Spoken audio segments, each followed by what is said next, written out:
JP. Moi, c'est Nathalie, je suis assistante coach assurance. Ok, donc moi je suis Valérie pour Le Prel et Agone. Et Maud, la frite du trio Macajan. Ah oui, ça c'est la nouvelle appellation Non, oui. qui date hier, je ne savais pas, mais c'est parfait. La frite du trio, parce que ce matin, On est le trio Macajan, fait que je suis la frite, il y a la boisson gazeuse, puis le sandwich. Mais Valérie, Ou les McNuggets, Ah, je c'est sais ce pas. matin? ce matin, c'est Isabelle, la formatrice. Non, parce qu'hier dans la conversation, Maud avait dit que c'était la frite. Ah, Je me suis dit, ah, Ben oui. C'est quoi ça, Macajan? Mac, je sais pas, j'ai un trio Mac poulet, là, mais. C'est parce qu'on est 3 agents. Oh, Mac Agent! À chaque fois, on disait on est le trio d'agentes, fait que moi dans ma tête, trio, ça fait. Ça fait très trio. Pas grave, c'est pas grave. J'entendais pas bien. Et comme belge, frite, moi je suis la frite. Ouais. Voilà. Ça aurait pu Bref. être poulette, ça.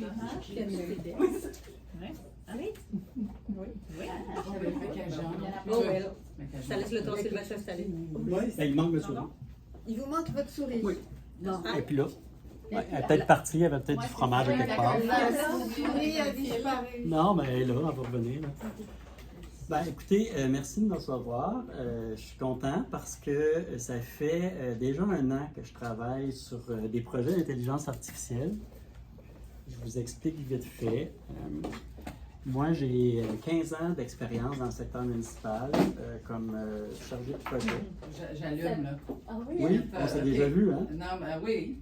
Vous avez fait Je l'ai une magnifique dit, vidéo Barbara. à l'époque. Oui, Vous étiez DG. exact, avec Facebook. Agou Monlier, oui. Ah, je ressens. Et j'ai été fournisseur, j'ai été chargé de projet et dernièrement, j'ai été 5 ans directeur général d'une municipalité et greffier de 2017 à 2021. Mais à travers ça, depuis 2004, je fais du coaching et de l'accompagnement. Mais c'était dans les entreprises privées. J'ai eu aussi plusieurs OBNL, des organismes, mais jamais dans le secteur municipal. Fait que mon passage de presque 5 ans m'a fait réaliser qu'il y avait des grands besoins dans le secteur municipal. Et c'est de là que j'ai décidé de me concentrer uniquement dans l'accompagnement des municipalités. Ce n'était pas l'objectif de l'intelligence artificielle. C'était vraiment pour leur donner un support à cause de la surcharge de travail, les règlements, les lois, etc. Et il y a des similitudes avec tous les organismes, à quelque part. Puis en 2023, quand l'intelligence artificielle a été disponible grand public, parce qu'avant, il y a des gens qui l'utilisaient, mais l'utilisaient dans des grosses sociétés depuis 2018-2019, parce que c'est récent que l'intelligence artificielle générative est disponible. En fait, elle est disponible au grand public depuis seulement 2023, avec beaucoup de biais, des erreurs. C'était pas très performant, mais c'était quand même assez performant pour qu'on s'y intéresse. Alors, je me suis intéressé, puis moi, j'ai eu une entreprise de médias numériques de 2004 à 2008. Fait que j'ai beaucoup d'affinités avec l'informatique. Ça a été, pour moi, un outil qui m'a aidé grandement dans toute ma vie. Ça a été toujours un support à côté des travaux que je faisais. Et j'ai pris une pause professionnelle, de là mon 1 an. Depuis mai 2023 à mai 2024, j'ai que testé des outils, toutes sortes d'outils en intelligence artificielle. Et j'ai vécu l'évolution. Donc, on est passé d'outils peu performants à quelque chose qui vraiment a changé mon quotidien. Et je ne peux pas dire que, au-delà de ce qu'on peut penser en arrière, puis ce qu'on entend, pour moi, ça reste un outil. C'est un outil informatique comme la suite Office, comme les autres outils qu'on prend au quotidien. Fait que je l'utilise, moi, pour améliorer ma qualité de vie. Fait que ça m'a donné des résultats. Puis aujourd'hui, ce que je fais, c'est que je partage ce que j'ai appris, ce que j'ai vu, comment je l'utilise aux gens. Donc, je commence ma tournée. Aujourd'hui, je vous en parle. Mes blocs de formation durent 3 heures. Demain, je suis à Montmagny. Je fais un bloc pour les villes et municipalités le matin, un bloc pour les élus le soir, puis le lendemain pour la MRC.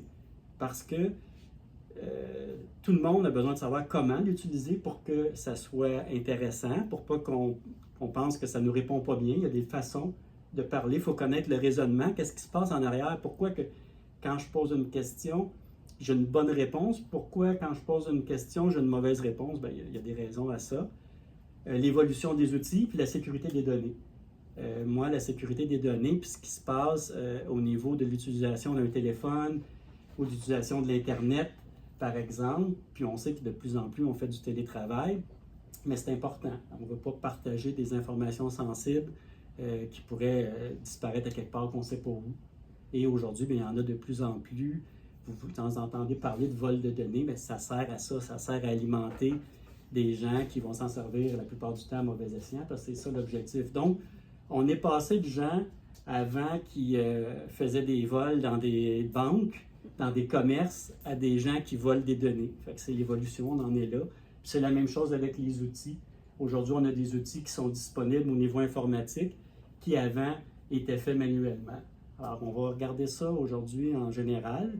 Puis, on va plus particulièrement aussi regarder l'assistant qui a été fait pour le prêt. Vous allez comprendre pourquoi on en est venu à développer quelque chose de spécifique, parce qu'on voulait l'encadrer, puis on voulait que ça donne des réponses par rapport à une tâche donnée.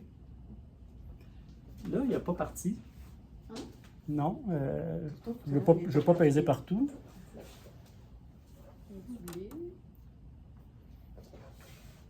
Moi, je suis branché. J'imagine. Il faudrait peut-être fermer les deux stores. Hein. Ça va aider.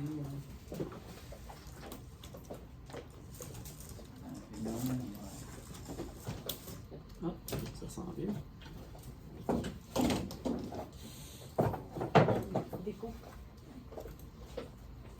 Les prix qui se cassent la figure. Oui. Je disais.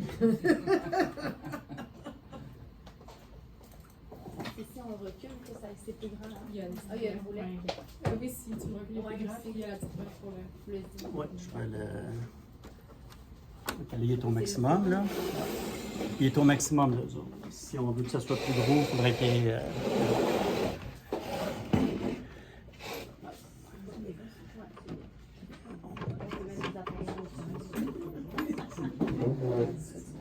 Ouais, non, je veux dire. Pas sûr, ça? Ouais. OK. Oui, oui, ça, c'est ça.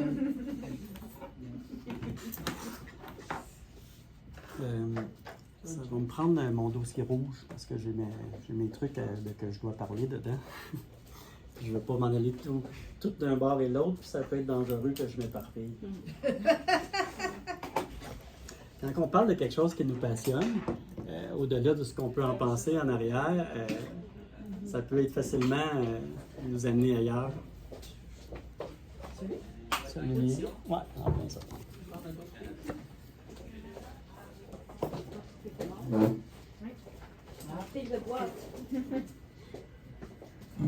Oui, on s'excuse, Sylvain. Moi, je vais avoir un appel ou deux. Pas de souci. On est là pas perso, je vais le prendre, je vais aller me cacher. Je reviendrai. Fait que je vais commencer par vous partir une vidéo qui va vous présenter mon clone. Bonjour, je suis l'avatar de Sylvain. Ah, là, j'ai pas de son. Je vais vous présenter le prochain. Le son sort de là. Ouais. On va se brancher là.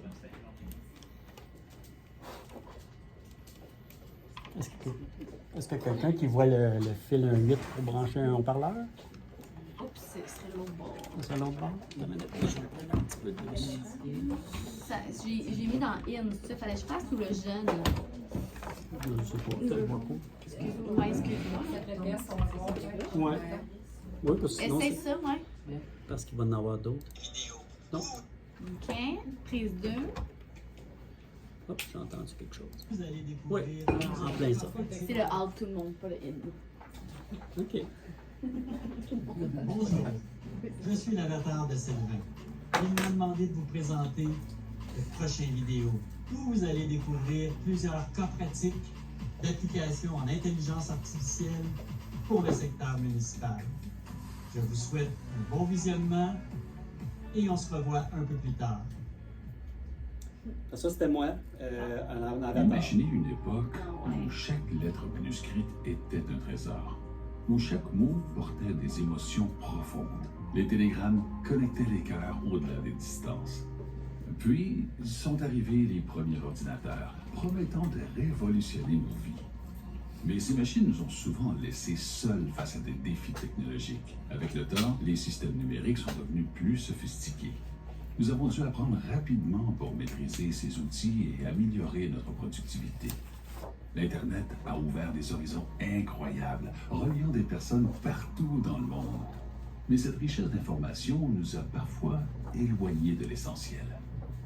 Dans notre monde hyper-connecté, nous avons souvent oublié l'importance des interactions humaines authentiques, nous laissant seuls malgré de nombreuses connexions numériques. Les téléphones intelligents et les tablettes ont rendu la connexion constante. Mais à quel prix? Nos interactions humaines sont souvent négligées, noyées dans un flux incessant de notifications. Puis est venue Eva, votre évolutif virtuel assistant et son équipe. Il rééquilibre notre vie, nous accompagnant pour améliorer notre quotidien de vie personnel et professionnel. Nos assistants ne sont pas de simples outils technologiques, ils vous libèrent des tâches répétitives, vous donnant du temps pour vous-même, vos proches, vos passions. En déléguant les tâches routinières à l'automatisation intelligente d'Eva, vous pouvez vous concentrer sur ce qui apporte véritablement de la valeur. Vivez pleinement chaque instant. Rejoignez-nous dans cette aventure où la technologie et l'humanité se rencontrent. Découvrez comment Eva et son équipe peuvent transformer votre quotidien. Avec Eva, retrouvez du temps pour ce qui compte vraiment, l'interaction entre les humains. Je voulais vous présenter ça parce que ça vous montre comment on a évolué dans le temps. Aujourd'hui, c'est l'intelligence artificielle. Demain, il y aura peut-être autre chose. On fait un grand bond entre les deux, mais il demeure qu'on aurait pu continuer à écrire manuscrits puis compter avec des colonnes. Là. Ils ont développé des outils pour nous permettre de les utiliser. Alors aujourd'hui, on a des outils informatiques avancés. Moi, j'appelle plus ça de l'informatique avancée que de l'intelligence artificielle, qui nous permettent de faire des tâches plus rapidement, puis nous permettent de reprendre un peu plus le contrôle de nos vies, parce qu'on a des vies très, très actives, beaucoup plus que dans le passé, où nos ancêtres travaillaient au champ, là, il n'y avait pas des appels et des cellulaires tout le temps qui dérangeaient. Fait que c'est de là le contexte. Fait qu'aujourd'hui, il faut plus se poser la question, qu'est-ce qu'on fait comme tâche, puis quelles tâches qu'on pourrait dédier à des outils. C'est plus ça qu'il faut se questionner. Quelles tâches qu'on fait de façon récurrente, puis qu'on aimerait qu'ils soient automatisés, parce que c'est la même chose qui se passe, c'est un processus routinier. Fait que c'est des trucs qu'on doit réfléchir maintenant en groupe, pas là aujourd'hui, mais qu'on doit réfléchir, puis après ça, on se questionne, est-ce qu'il y a un outil qui pourrait nous permettre de faire ça? Puis c'est pas juste des outils d'intelligence artificielle, là, puis de robotique, là. C'est souvent des outils qui sont disponibles, qui ont été programmés par des humains, qui permettent de faire une tâche différemment qu'on la fait maintenant, pour nous permettre aussi de recommencer à se former, d'avoir du temps. Souvent, j'entends les gens qui disent « Ah, j'ai pas le temps d'avoir une formation, j'ai trop d'ouvrages. » Bien, peut-être qu'il y a des moyens de te libérer pour continuer à te former comme qu'on faisait aussi dans le passé. Moi, pendant mon année, j'ai fait que ça. J'étais sorti du quotidien. Là, je suis revenu dans le quotidien, puis je ne me rappelais pas comment que c'était prenant. Là, je commence à perdre un peu plus le contrôle que c'était. Je lui ai mis des balises, puis j'organise mes trucs en fonction de pouvoir faire le maximum de choses par des outils informatiques que j'ai appris. Mais il reste que c'est ça qu'il faut voir. Fait, pour le PREL, ce qu'on a fait, c'est qu'on a développé un outil qui permet de faire de la communication. Parce que vous avez un document que je vous ai partagé. Le document est très complet, mais il y a un bloc dedans qui est formation, qui vous parle comment écrire avec un outil d'intelligence artificielle. Je vais vous montrer des exemples tantôt.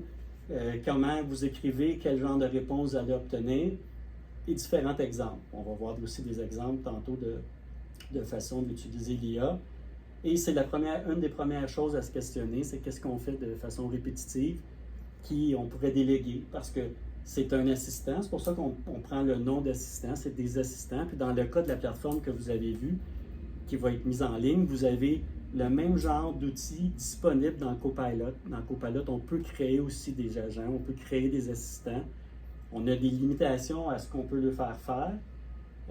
C'est pour ça que nous, on a créé une plateforme qui est plus ouverte et qui nous donne la possibilité de faire plus d'actions, parce que l'idée, c'est de faire des actions aux agents. Puis vous allez avoir ça dans Google Gemini, vous allez avoir ça dans... vous avez vu dans Meta maintenant, on a un petit truc avec Messenger qui nous interpelle.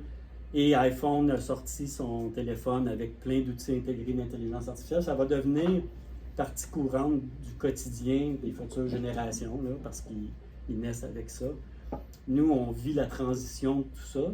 Moi, dans mon cas, j'ai vécu plusieurs transitions, là, de la télé noir et blanc à ce qu'on a aujourd'hui. C'est bien loin d'être un gros changement. mais il reste que là, on a des trucs qui sont simples. On n'a pas à apprendre de formules comme Excel, on n'a pas à apprendre de menus compliqués comme dans Word.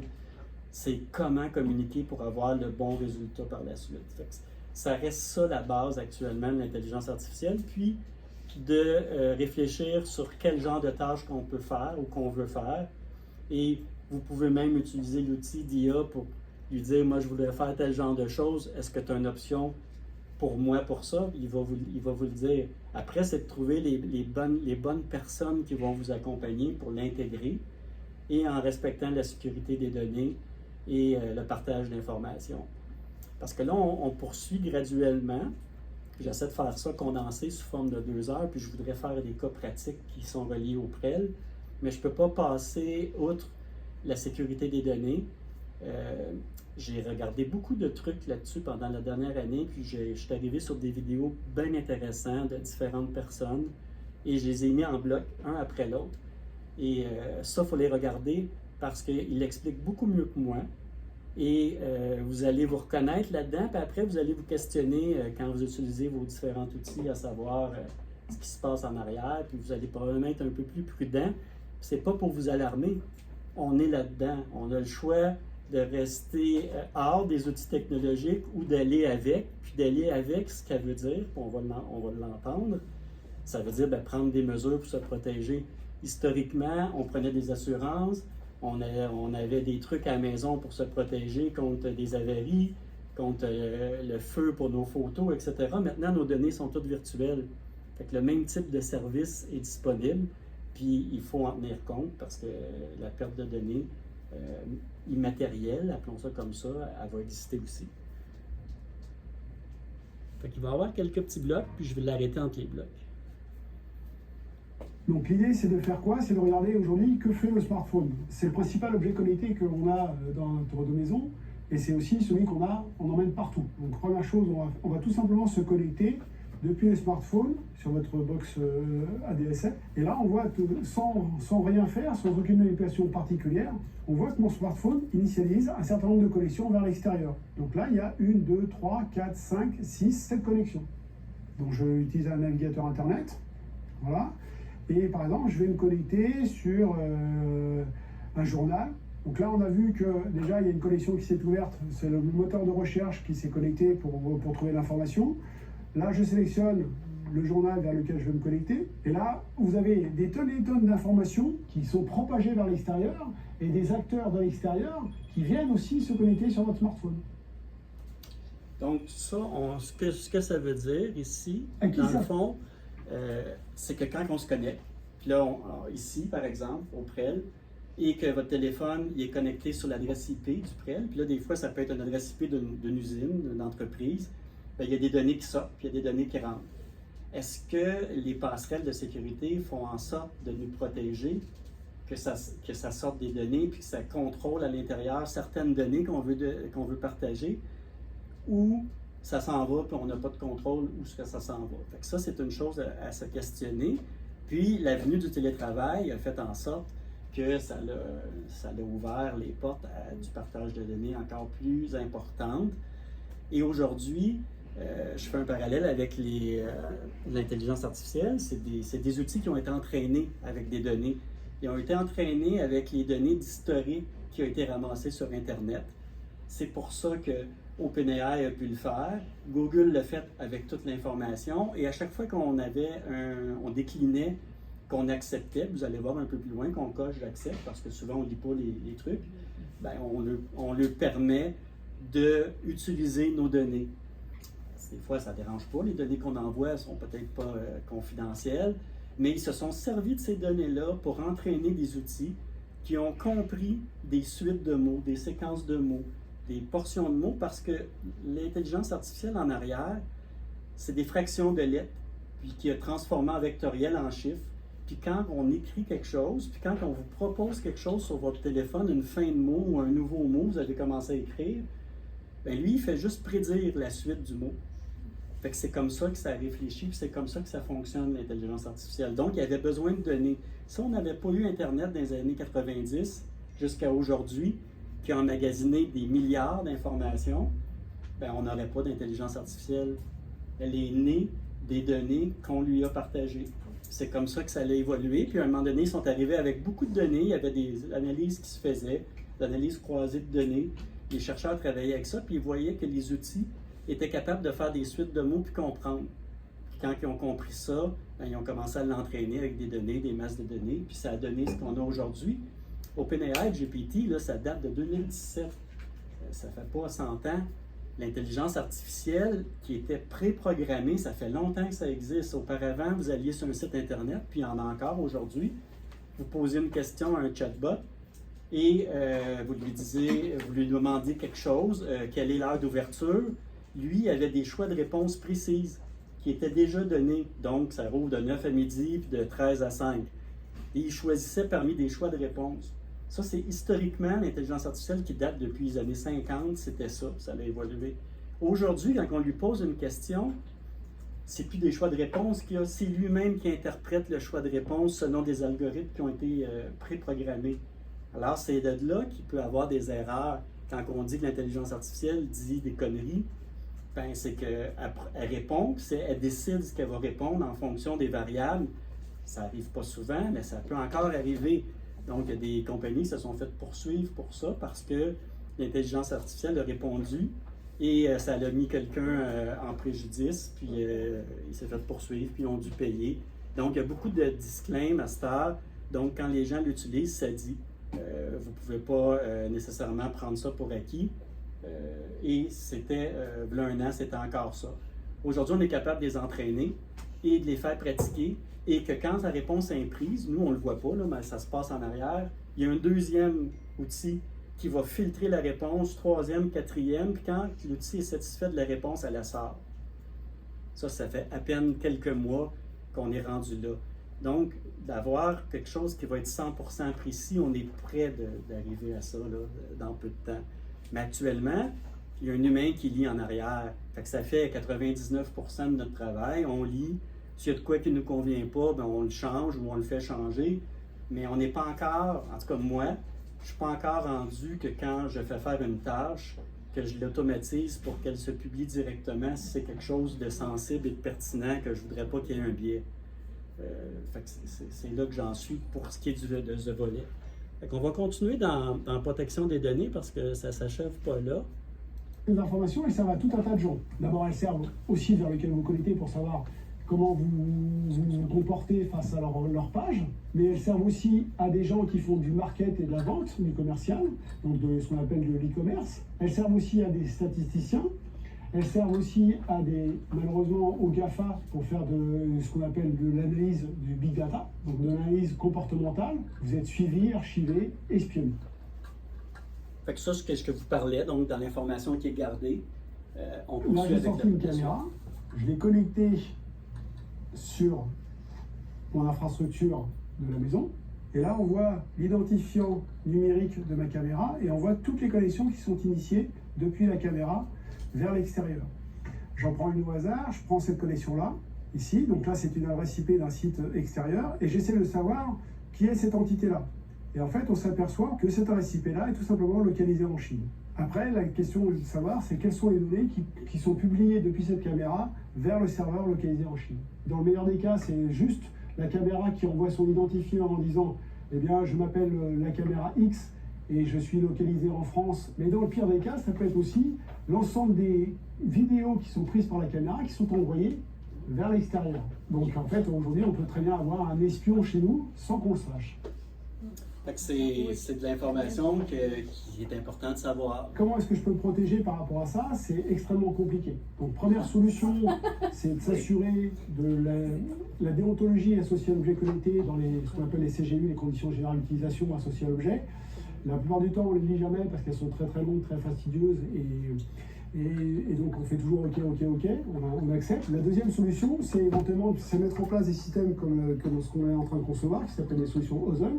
Et donc l'idée, c'est de récupérer l'ensemble des flux issus des caméras, des smartphones, des lampes, des pèse-personnes, d'analyser l'ensemble de ces flux, de savoir vers qui ces flux sont dirigés, et ensuite de savoir aujourd'hui quelle est la nature des flux qui sont envoyés, de façon à pouvoir se protéger et gérer, entre guillemets, protéger sa vie privée et se garantir et se prémunir des risques potentiels associés au numérique. En fait, je mentionne qu'il y a des risques, puis on n'a pas beaucoup de contrôle, oui. Il y a des spécialistes en gestion, en TI, en technologie de l'information, des communications. Vous en avez ici. Ces gens-là savent comment gérer ça, mais est-ce qu'on l'a chez nous? Puis quand on se déplace chez nous et qu'on travaille avec les données de notre entreprise, est-ce qu'ils sont aussi sécurisés? Ben, ça, on ne le sait pas. C'est à vous de voir, mais moi, je ne pouvais pas penser à ça parce que l'intelligence artificielle, elle est sécurisée. L'information que vous allez partager avec l'assistant, oui, mais au-delà de ça, ce qui se passe en arrière, que vous avez sur les autres données et les autres informations, on a moins de contrôle. Si vous travaillez avec Microsoft, avec des SharePoint, avec des outils de ce type-là, ce calibre-là, ben, la sécurité est bonne. Si vous allez sur d'autres outils d'intelligence artificielle qui ne sont pas éprouvés, parce que vous dites, moi j'aime lui, puis ça marche, ben, là, vous avez peut-être ce risque-là que vous prenez.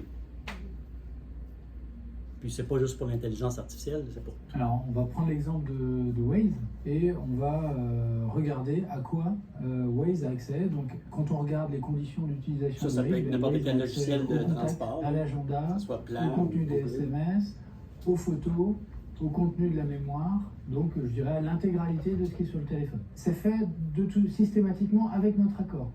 C'est-à-dire que Waze, lorsqu'on installe l'application, va lister, on va dire, toute une série d'actions qui vont être faites avec les informations du téléphone et va demander le consentement, l'autorisation de la personne. Ils peuvent par exemple prendre le contrôle de la caméra du téléphone. Moi, si je viens là, typiquement, on va essayer avec la caméra, et ben voilà, on a en direct la photo de Fred. Voilà. Donc non seulement Waze peut avoir la photo, mais peut également écouter avec le micro du téléphone tout ce qui se passe autour du téléphone. Quand vous avez des pubs, là, c'est pour ça que vous avez des Autre pubs. exemple, la lecture des SMS. Donc, je viens d'envoyer un SMS pour souhaiter un joyeux anniversaire ou pour envoyer un mot tendre, et ben voilà, Waze peut tout récupérer. Alors on imagine bien qu'ils ne vont pas le faire pour tout le monde, mais potentiellement, beaucoup d'autres outils le font aussi, puis ils vendent ces informations-là, ça se monnaie. Donc, c'était quelque chose aussi qui était pertinent à savoir parce que a priori, ça donne une réponse. Donc, dans leurs immeubles ou dans leur centre de données. Après, qu'est-ce qu'ils peuvent en faire? Ils peuvent l'utiliser pour faire de la publicité, pour le transmettre à des partenaires qui vont faire de la publicité ou qui vont faire de l'analyse de données, donc du big data, pour faire ce qu'on appelle du profilage, donc savoir un petit peu mieux qui sont les utilisateurs. Alors, on a toujours le droit de se désinscrire. Mais c'est toujours dans une loi du tout ou rien. Si on essaie de bloquer à minima une application sur certaines autorisations, ce qu'on observe, c'est que l'application ne fonctionne plus. Quand on en est là aujourd'hui, donc il faut faire avec, puis il y a des moyens de sécuriser ça. Et quand tu désinstalles, tu as déjà accepté tout ce que tu as déjà partagé ou le temps où tu as été ça, inscrit et partagé, mais le reste, non. C'est ça? Où il continue d'être... Ça coupe. Quand on va désinstaller, ça coupe, donc il ne peut plus collecter d'informations nouvelles, mais tout ce qu'on a partagé est gardé. Tout ce qui a été fait. La loi 25 au Québec, ce qu'elle permet de faire, c'est qu'elle permet d'obliger n'importe quelle entreprise à nous remettre les informations qu'ils ont sur nous. Mais est-ce qu'il est déjà trop peu, trop tard, puis ils l'ont partagé ailleurs? Peut-être. Mais la loi est là, tant mieux, parce que là, actuellement, la technologie va plus vite que la régularisation. Les lois ne sont pas là pour l'encadrer. C'est plus le Far West, loin de là, mais il reste que, oui, tu as le droit de récupérer tes données, mais par contre, entre les deux, s'il les a pris, il n'a pas le droit de les utiliser, mais est-ce qu'il les a utilisés? Tout dépend de la fiabilité du fournisseur avec qui vous avez fait affaire. Si vous avez des applications reconnues et éprouvées, les soucis risquent d'être minimes. Puis encore là, quand on est chez nous, moi quand je suis chez moi, je prends pas de risque. J'ai un truc sur ma caméra de mon ordinateur. Je faisais pas ça avant. Je fais ça maintenant. Je pensais que c'était inutile, mais je me rends compte que non. Le reste qui savent ce que je fais et qui me proposent des pubs, il faut que je vive avec ça. Fait que ça fait pas mal le tour parce que le reste, on rentre dans des volets un petit peu plus techniques que je ne prendrai pas le temps d'aborder parce qu'on pourrait passer tout le reste du temps juste sur la sécurité des données, mais c'était pour vous sensibiliser que, à la limite, même à la maison, quand vous ouvrez votre port Internet puis que vous rentrez sur un serveur de l'entreprise avec qui vous travaillez, ben, vous devriez peut-être demander aux spécialistes tech est-ce que l'information est sécurisée puis il y a un blocage qui se fait pour pas qu'il y ait de l'information qui circule, que je partage qui est sensible. C'est certain que si c'est pas de l'information sensible, c'est peu. J'ai une question par rapport à ça. Est-ce qu'on peut savoir si c'est sécurisé si par exemple il demande un code, qui t'envoie un code ou des affaires de même? Non, c'est pas par rapport à ça nécessairement. Fait, je prends par exemple les banques ou peu importe, là, ça, est-ce que c'est une preuve que c'est sécurisé? Parce que comment on sait que c'est sécurisé? Bien, quand on a double identifiant, ça c'est pour sécuriser l'information que nous on partage, donc notre mot de passe, ces trucs-là sur les banques. Eux ont mis en place des systèmes pour sécuriser leur accès à eux. Mais je parle, moi, à tous les autres trucs de navigation sur Internet. Là, c'est ça. OK. Fait que nous, dans le fond, le double code qu'on met tout le temps là, de Microsoft Authentication, ça pourra pas. Ça pourra avoir la Quand sécurité. tu vas sur l'Internet, oui, je sais, mais c'est quand même ma tu rentres question. pas de compte, là, tu rentres pas de mot de passe, tu te promènes, Oui, je comprends, mais ma question, c'est juste de dire ça, est-ce que ça démontre que c'est sécurisé quand ils te demandent ça? Bien, le site pour lequel tu vas, oui. Bon, c'est parfait, c'est ça ma question. Si le site qui te demande double identification, il veut s'assurer que c'est toi. C'est pour empêcher qu'un intrus aille sur le site. Après, quand tu es à l'intérieur du site, tout ce que tu fais là est sécurisé. Oui, c'est ça. C'est quand tu es en dehors d'une connexion sécurisée. Mais parfait, c'était juste pour savoir si ça voulait dire que, parce qu'on a eu une discussion aussi avec Valérie tantôt, puis là, ça répond à nos questions. Merci. Donc, résumé vite fait, ce que vous avez à penser pour vos utilisations de tous les jours, c'est qu'est-ce que je fais souvent, qu'est-ce qui mérite d'être automatisé. Moi, je vais vous donner un exemple. J'ai beaucoup de réponses à faire pour des sujets différents. Fait que j'ai un assistant qui m'aide pour ça.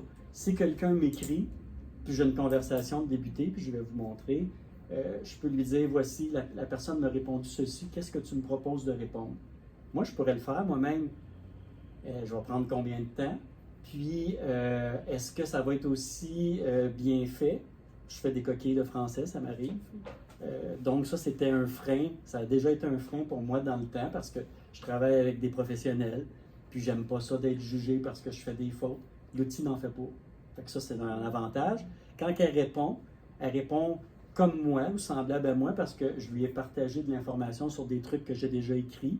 Donc, ça me ressemble. Plus je l'utilise, plus ça me ressemble. Et ça l'écrit même des verbatims que j'aurais pas pensé, que j'aime. Puis ça m'éduque à quelque part parce que j'apprends des nouvelles choses, j'apprends de nouvelles façons. Fait que pour moi, c'est formatif. Et ça me fait gagner du temps, puis en plus, c'est formatif. Fait que j'utilise beaucoup pour la rédaction de textes, principalement. L'analyse de données. Je pense à une municipalité, j'ai fait ce matin une analyse de données de la MRC. J'ai pris les états financiers de 2022 et 2023, puis j'ai demandé qu'il compare puis qu'il me donne les points forts. Lui, il ne m'est pas arrivé avec des chiffres, mais il est arrivé avec du texte. Il me dit c'était quoi les points forts, c'était quoi les pistes d'amélioration. Là, je lui ai partagé après le profil démographique de la région. Donc, je lui ai donné le profil démographique de la région. Puis là, je lui ai dit, compte tenu des états financiers, de l'évolution, qu'est-ce que tu proposerais pour pouvoir faire en sorte qu'on qu'on augmente l'attractivité de la région, qu'on attire des entreprises. Fait qu'il m'a sorti un plan basé là-dessus. Fait que demain, je vais lui montrer ça, parce que pour eux, là, ça fait gagner du temps. Il y a des pistes de solutions qui font du sens. Il y en a d'autres peut-être moins, mais c'est un bon brainstorming. Puis tu fais ça en groupe. Et là, ça donne des idées, puis ça permet d'avancer. S'il y en a qui ont des idées, tu les pousses dans l'outil. L'outil va bonifier. Fait que c'est le genre d'utilisation que moi j'en fais. Faire un plan de marketing, un plan d'affaires, ça va faire une grosse partie de l'ouvrage. Il y a une autre municipalité qui a une politique familiale puis une politique MADA. Politique MADA, c'est la politique Amis des aînés. Politique familiale, ils ont leur plan d'action. La politique MADA a terminé en 2016, la familiale en 2021. Là, j'ai vu sur Internet qu'ils avaient monté un comité pour faire leur nouvelle politique. Ils veulent tout fusionner parce qu'avant, il y avait deux politiques. Maintenant, c'est mieux d'en avoir une puis d'être inclusif des deux groupes. J'ai pris leur vieille politique, les deux, la MADA, la familiale, j'ai pris leur plan d'action qui était périmé, j'ai pris le profil démographique, puis l'outil m'a sorti de quoi qui était très intelligent, qui me disait, ben ils ont une population vieillissante, par contre il y a beaucoup de nouvelles familles qui s'installent, puis il est parti avec ça, puis il m'a